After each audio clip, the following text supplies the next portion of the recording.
Kylian Mbappé en état de grâce, un triplé retentissant contre Manchester City et une ascension fulgurante au Real Madrid.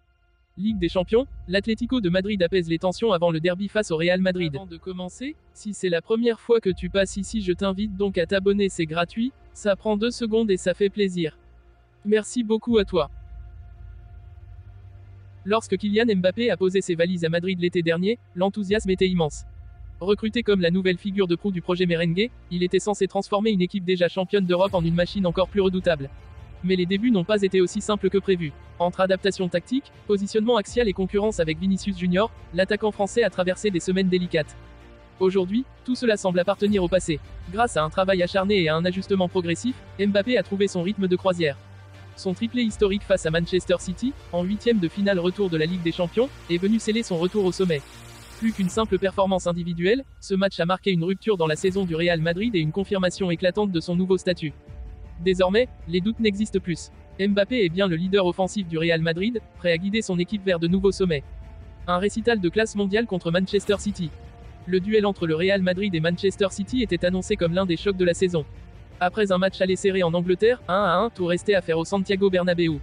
Face aux hommes de Pep Guardiola, Kylian Mbappé a sorti une prestation de gala pour mener les siens vers la qualification. Un match maîtrisé de bout en bout. Dès l'entame du match, le Real Madrid affiche ses intentions. Carlo Ancelotti a misé sur une approche agressive, avec une ligne offensive très haute et une pression immédiate sur les relances de Manchester City. Mbappé, positionné en pointe, multiplie les appels en profondeur, gênant considérablement la défense citizen. 17e minute, premier but, sur une ouverture lumineuse de Toni Kroos, Mbappé prend la profondeur, efface Ruben Dias avec une facilité déconcertante et ajuste Ederson d'un plat du pied précis. Le stade explose, et le Real prend l'avantage. 42e minute, deuxième but, à la réception d'une passe en retrait de Bellingham, Mbappé réalise un festival technique. Un crochet sur Akanji, un petit pont sur Walker et une frappe croisée imparable. Un but d'anthologie qui rappelle les plus grandes performances de Cristiano Ronaldo sous le maillot blanc. 71e minute, triplé, après une faute sur Vinicius Junior dans la surface, l'arbitre désigne le point de pénalty. Mbappé, avec son sang-froid habituel, prend Ederson à contre-pied et scelle la victoire du Real Madrid, 3-0.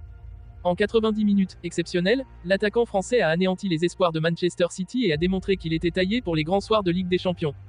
Une adaptation réussie après des débuts difficiles. Si aujourd'hui Mbappé brille sous les couleurs madrilènes, tout n'a pas toujours été si simple. Son début de saison laborieux a suscité de nombreuses interrogations.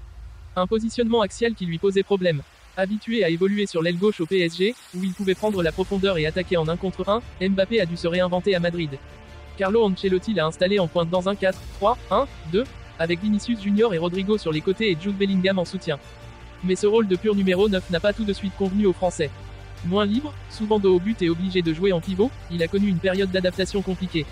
Ses automatismes avec Vinicius étaient brouillons, et son influence dans le jeu était bien moindre que par le passé. Une remise en question salvatrice. Face aux critiques, Mbappé n'a pas baissé les bras. Grâce à un travail acharné aux entraînements, il a su ajuster son jeu. Il décroche davantage pour combiner avec Bellingham. Il améliore son jeu sans ballon, ce qui lui permet de mieux exploiter les espaces.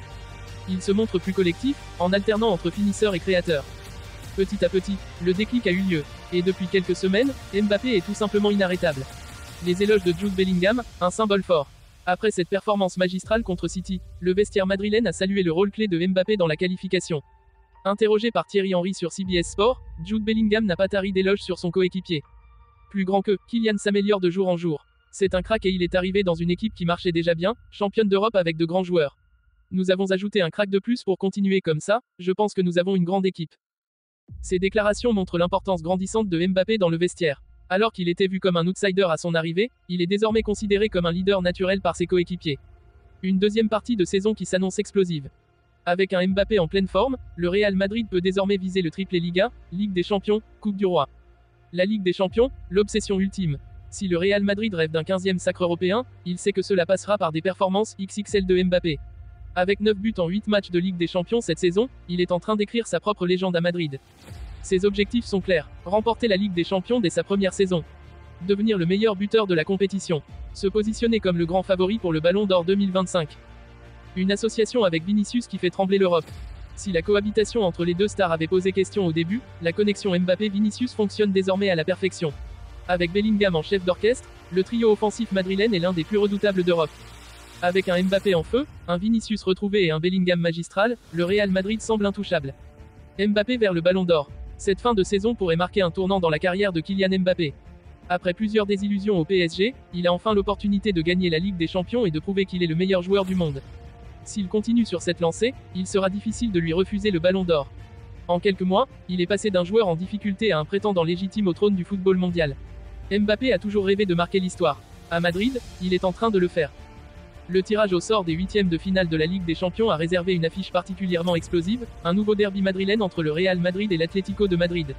Après plusieurs confrontations intenses en championnat et en Coupe du Roi ces dernières saisons, les deux géants de la capitale espagnole s'affronteront cette fois sur la plus prestigieuse scène européenne. Un choc qui s'annonce palpitant, non seulement en raison du talent et du prestige des deux équipes, mais aussi du climat électrique qui règne actuellement entre les deux clubs, notamment à cause des récentes polémiques arbitrales qui ont secoué le football espagnol. Malgré cette atmosphère tendue, les dirigeants de l'Atlético ont choisi de calmer le jeu et d'éviter d'alimenter davantage les controverses. Un match sous haute tension après les polémiques en Liga. Ce nouveau duel entre le Real et l'Atlético arrive dans un contexte où l'arbitrage en Espagne est au cœur de toutes les discussions. La polémique autour de José Manuel Munuera Montero, l'arbitre du match nul, 1-1, entre le Real Madrid et Osasuna, a ravivé des tensions déjà bien présentes. L'entraîneur madrilène, Carlo Ancelotti, n'a pas hésité à critiquer ouvertement l'arbitrage après cette rencontre, et les médias pro-madrilènes ont accentué la pression en dénonçant de possibles conflits d'intérêts. De son côté, l'Atlético de Madrid n'a pas été épargné par les controverses. Diego Simeone et ses joueurs ont souvent estimé être désavantagés par certaines décisions arbitrales en Liga et en Coupe du Roi contre leurs grands rivales.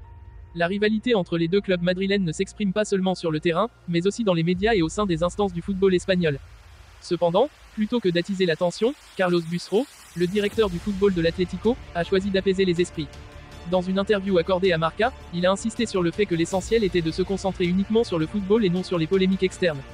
Plus grand que, nous nous consacrons au football. À l'extérieur, il y a beaucoup de bruit, comme on l'attend des grands clubs, mais là c'est beaucoup plus simple. C'est un match, des joueurs, un staff, des dirigeants, le bruit fait partie d'un environnement qui n'est pas la réalité du football, a-t-il déclaré. L'avantage du match retour au Metropolitano. Au-delà des polémiques, l'Atlético de Madrid se félicite d'un tirage au sort qui lui est favorable sur un point clé, la possibilité de jouer le match retour à domicile, au Wanda Metropolitano. Selon Carlos Busro, cela pourrait être un avantage décisif pour son équipe. Plus grand que, l'important était de se qualifier parmi les 8 premiers. Cela nous a évité de devoir jouer 2 matchs difficiles et nous a permis de jouer le match retour à domicile, a-t-il expliqué. Le stade Metropolitano est connu pour être une véritable forteresse lorsque l'Atlético y joue des matchs à enjeu. L'ambiance électrique, la ferveur des supporters et la détermination de l'équipe de Diego Simeone en font un lieu redoutable pour n'importe quel adversaire, y compris le Real Madrid. L'Atlético espère donc profiter de cet avantage pour faire la différence et éliminer son voisin madrilène, un exploit qu'il n'a réalisé qu'une seule fois en Ligue des Champions, lors des demi-finales de l'édition 2016 à 2017. Un duel tactique entre Simeone et Ancelotti. Sur le plan sportif, cette double confrontation sera aussi l'occasion d'un duel tactique passionnant entre Diego Simeone et Carlo Ancelotti, deux entraîneurs au palmarès impressionnant et aux philosophies de jeu opposées. Simeone, fidèle à son style défensif et intense, misera sur l'agressivité, le pressing haut et la solidité défensive pour neutraliser les assauts du Real. Ancelotti, de son côté, cherchera à imposer le contrôle du jeu et l'efficacité offensive, en s'appuyant sur des joueurs comme Vinicius Junior, Jude Bellingham et Rodrigo, capables de faire la différence à tout moment. La bataille du milieu de terrain sera particulièrement déterminante. L'Atlético pourra compter sur des joueurs comme Koke, Rodrigo de Paul et Antoine Griezmann pour imposer leur rythme, tandis que le Real Madrid s'appuiera sur sa redoutable armada avec Modric, Kroos, Camavinga et Valverde. Un derby madrilène au sommet du football européen. Le choc entre l'Atlético et le Real Madrid en Ligue des Champions promet donc d'être l'un des huitièmes de finale les plus attendus de la compétition. Avec un contexte déjà électrique en Liga, cette confrontation pourrait être marquée par une intensité et une tension maximale, aussi bien sur le terrain qu'en dehors.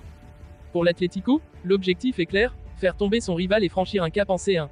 Pour le Real Madrid, club le plus titré de l'histoire de la compétition, ce derby représente un défi supplémentaire dans sa quête d'une 15e Ligue des Champions. En attendant le coup d'envoi de cette double confrontation, l'Atlético a choisi de calmer les tensions et de rappeler que l'essentiel reste le football. Mais une chose est sûre, lorsque les deux équipes entreront sur le terrain, il n'y aura plus de place pour les déclarations diplomatiques. Seul le résultat compte.